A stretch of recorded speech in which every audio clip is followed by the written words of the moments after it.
Assalamualaikum warahmatullahi wabarakatuh. Tentu pada hari ini sebenarnya ini adalah bulan Muharram.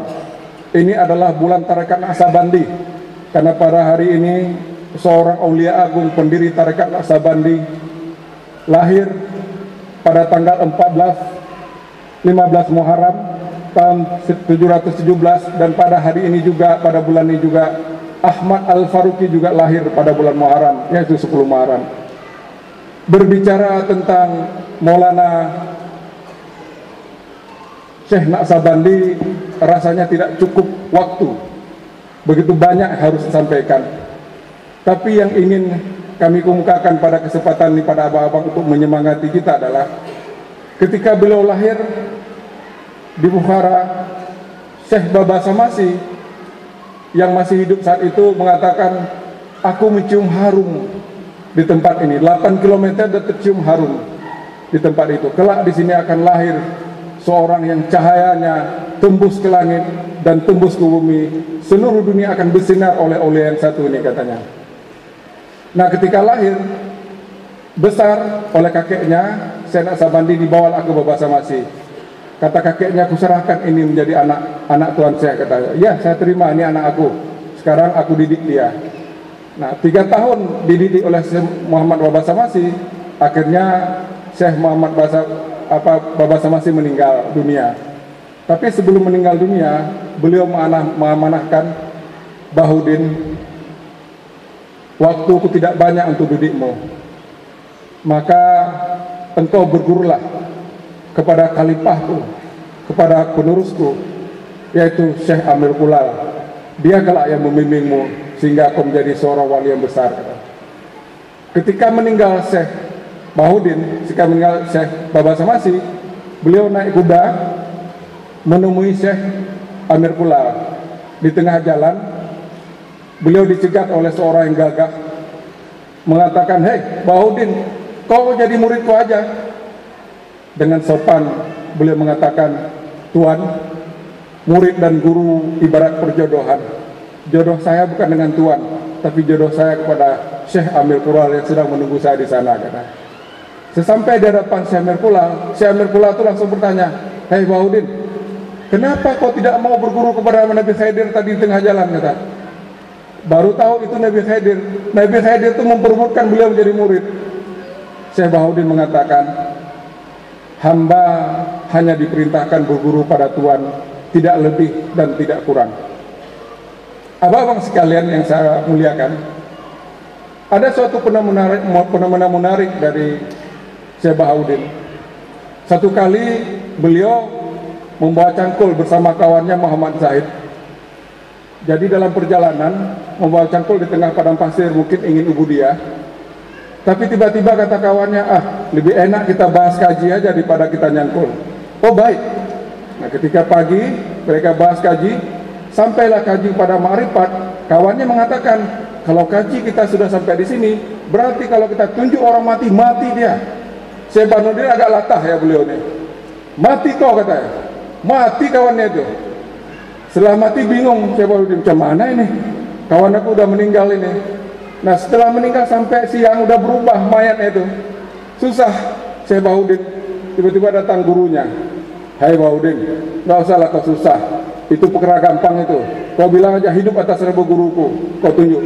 Jadi bilanglah, hei, hidup ke atas nama guruku. Hidup lagi kawannya itu. Ini salah satu kekeramatan beliau.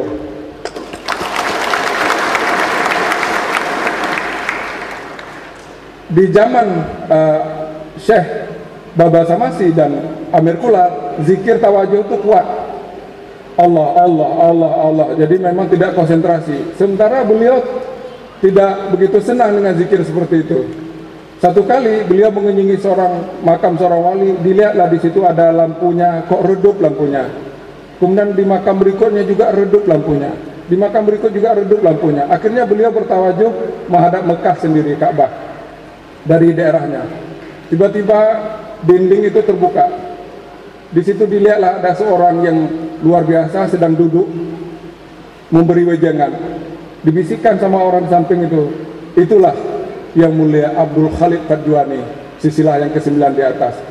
Jadi yang mengajarkan Syekh Burhanuddin bukan guru yang ke-13, yang ke-12 atau ke-11, tapi mengajarkan beliau itu adalah dari yang ke-9 sana. Maka nama beliau di setiap tempat ada ditulis nama Uwais atau Syekh Barzaki, karena beliau belajar kepada Syekh dari sana secara alam gaib, tapi tentu dibimbing oleh guru beliau yang masih hidup.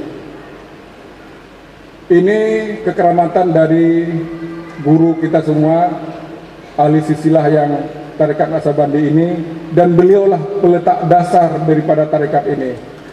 Dan begitu hebatnya tarekat ini, beliau setelah berguru pada Amir Kula memegang dadanya begini, Bahudin, udah habis semua kau menyusui di susuku ini, kata.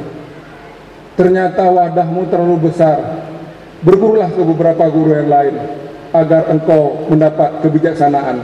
Nanti kelak tarekatmu yang paling besar di muka bumi ini. Nah, akhirnya Amir Kula berguru kepada murid Syekh Abdul Qadir. Ada 4 orang syekh lagi beliau berguru.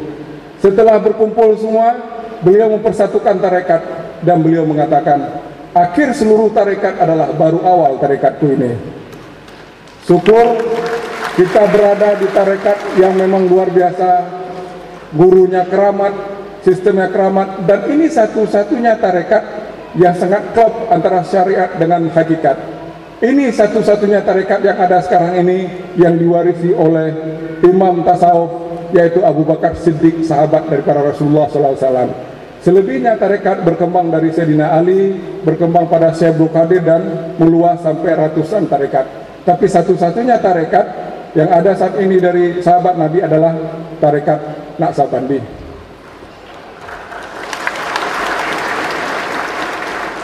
Jadi ibaratnya abang-abang, kita ini sebenarnya anak harimau yang belum tahu anak kita ini harimau.